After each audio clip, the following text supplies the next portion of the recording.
Hi, this is Jundo. Welcome to Tree Leaf. So much of the Tenzo Kyoku, the instructions for the cook, has to do with the cook's personal responsibility. It's all up to him if he puts his heart into it, if he practices as if all the universe depended upon it. He may end up with something good to serve the monks. If he's distracted, if he pushes the responsibility onto someone else, if he's careless, if his heart is not there, there's a good chance he's going to make a mess of it. We all know, if you've ever done any cooking in the kitchen, it's not always the ingredients you're handed. It's what you do with them. That's a theme that runs all through this essay by Master Dogen, and it's a good lesson for our lives.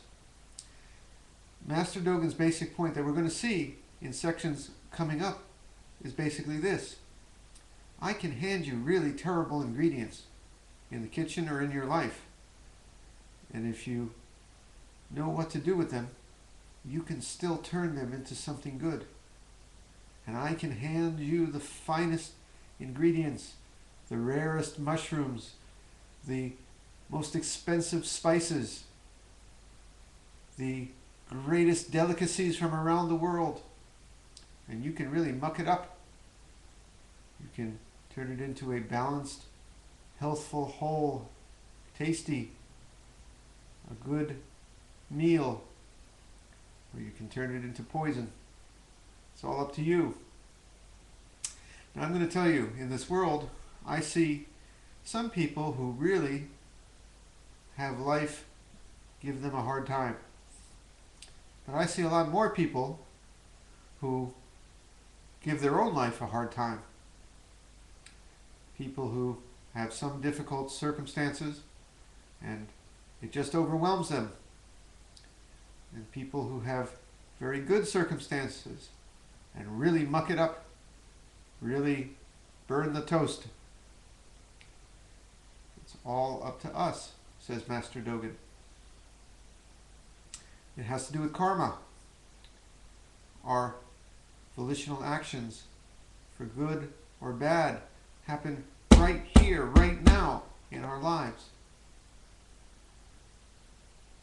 Life hands you a situation, handed ingredients, some wilted lettuce, a few moldy grains of rice, and a master cook can turn it into a feast. That's what Master Dogen says. And I think it's true. I think there are people in this world who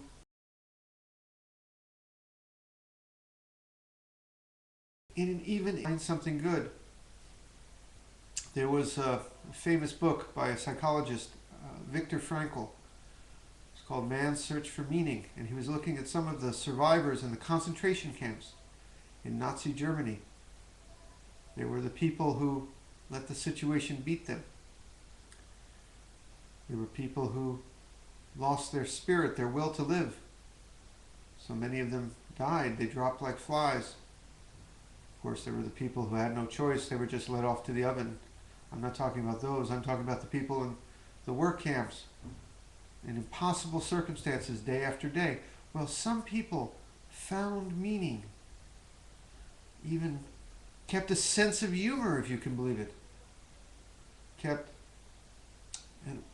faith, perhaps religious faith, even there.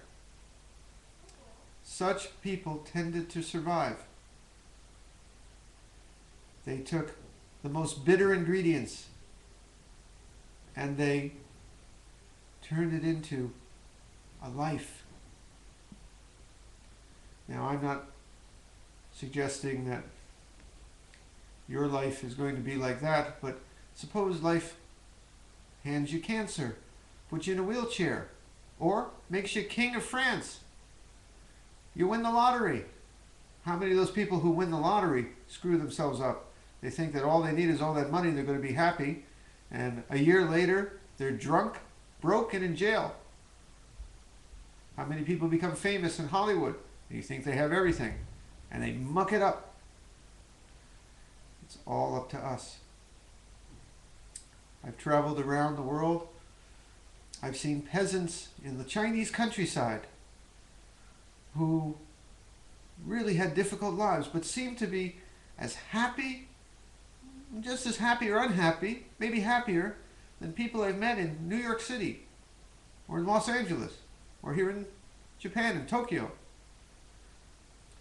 They just know how to cook their life.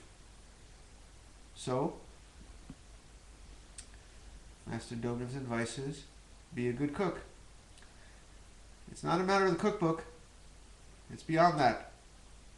It's what you do in this moment.